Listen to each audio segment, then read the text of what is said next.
আমি এটা ধারণ করতে পারবো না, আমি এটা ধারণ করতে পারবো না, আমি ধ্বংস হয়ে যাবো, পাহাড় হয়ে যাবে।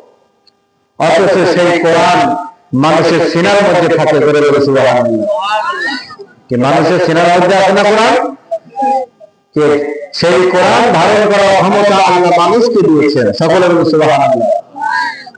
এই জন্য দোয়া করবেন যারা এই সমস্ত ছাত্ররা কোরআনের সবক নিয়ে যেন তাদের জিন্দেগি গঠন করতে পারে এবং কোরআনের হাফেজ হয়ে যারা বাড়িতে বেরোতে পারে। সকলে বলেন আমিন।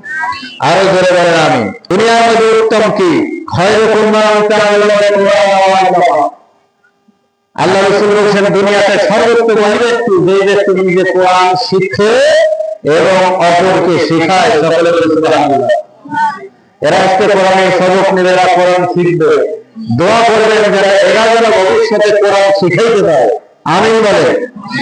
আরো জোরে বলেন আমিন।